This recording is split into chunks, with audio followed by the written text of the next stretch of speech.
Ce soir, c'est bien entendu le Paris Saint-Germain. Pour ce déplacement déjà capital, Vahid Halilhodžić a décidé de remanier sa défense. Principale victime, Potillon, resté à Paris, et El Karkouri qui se retrouve sur le banc. Du coup, Pierre Fanfan est titularisé. Une défense parisienne qui est inquiétée dès la 8e minute avec cette frappe d'Alexandre Frutos, repoussée par Jérôme Alonso.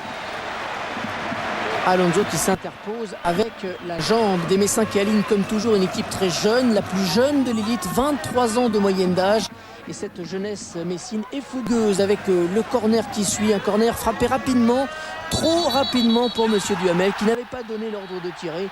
Il était en train de mettre un carton jaune à DU. Il avait très vite arrêté le jeu, donc le but de Thio est logiquement refusé. Corner à retirer cette fois, Borbiconi était monté. La défense parisienne repousse comme elle peut. C'est parti très fort dans un stade Saint-Symphorien qui est plein. 26 000 spectateurs ce soir en plein mois d'août. C'est pas mal. Beaucoup de nervosité sur la pelouse, y compris entre partenaires. Regardez cette scène assez troublante.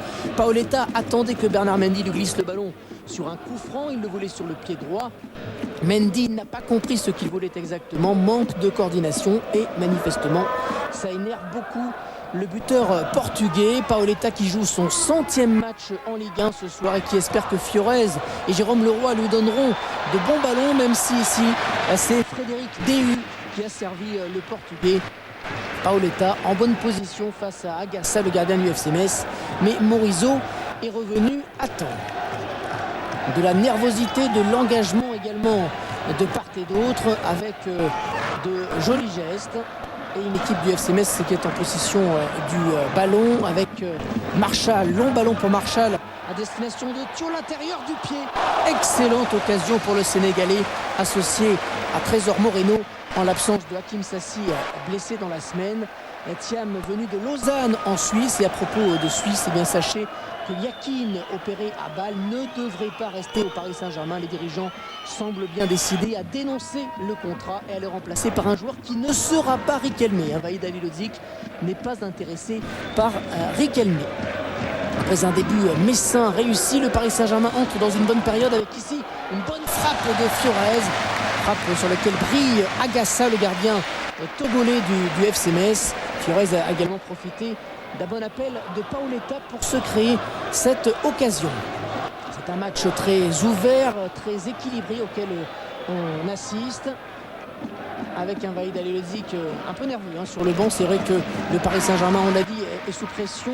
Thio à l'affût crée de gros problèmes à l'arrière-garde parisienne.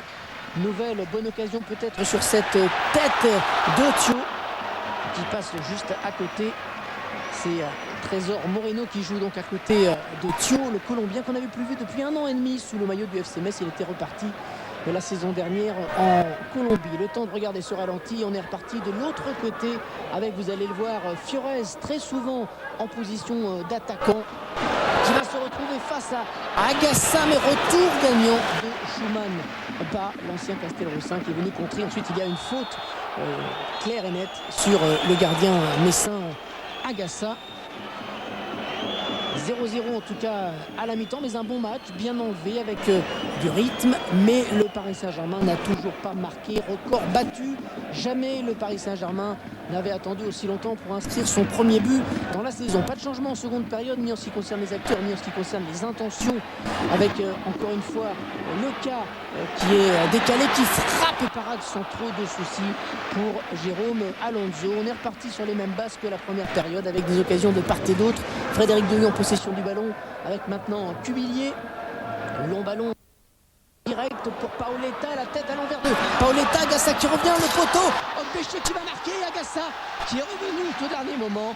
Magnifique action du Paris Saint-Germain et magnifique occasion. On va revoir la tête rusée de Paoletta. Est-ce que le ballon est entré ou pas? Monsieur Duhamel, dans le doute, va suivre son assistant qui lui a indiqué que le ballon n'avait pas entièrement franchi la ligne. On va donc faire confiance à Monsieur Duhamel. Les images ne nous donnent pas d'informations supplémentaires. Toujours 0-0 donc sur cette pelouse qui a réussi bien généralement au Paris Saint-Germain, qui s'y est imposé 5 fois lors de ses 10 dernières visites. Ballon gagné, vous l'avez vu, par Fiorez. Fiorez qui récupère ce ballon. Centre de Fiorez, la tête de Marchal au deuxième poteau. Il y a Jérôme Leroy qui marque. Cette fois, c'est l'ouverture du score. 66e minute.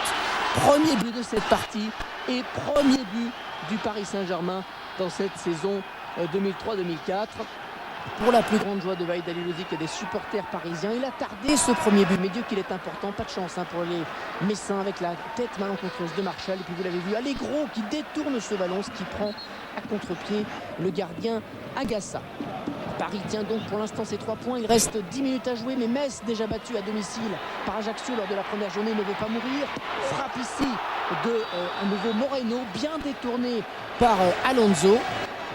Sous la pluie battante qui a fait son apparition. C'était peut-être la dernière occasion, mais pas tout à fait. Alonso a bien détourné ce ballon. Nous sommes à présent dans les arrêts de jeu. Il reste 2 minutes à jouer. Corner pour le FC Metz. Un corner que va tirer Frutos. Au deuxième poteau, il y a Schumann qui est monté. Le poteau d'Alonso sur cette tête de balle. Le Paris Saint-Germain a eu chaud. Le siège dans la cage d'Alonso continue. Ce n'est pas terminé. C'est fort à l'amour dans les dernières secondes. Dans la surface parisienne avec à nouveau Trésor Moreno. Centre de Moreno. Tête de Boeil. À nouveau le poteau. Incroyable. Jérôme Alonso en rigole. Il sait que la chance fait partie du jeu. Là, regardez bien encore une fois le ralenti sur cette tête du jeune Gueye, 17 ans. Poteau, main droite, pied droit, corner. À l'arrivée, le Paris Saint-Germain obtient sa première victoire de la saison. Un PSG pas génial, mais solide. Un PSG chanceux, mais qui a su attendre son heure. Vahid Halilhodžić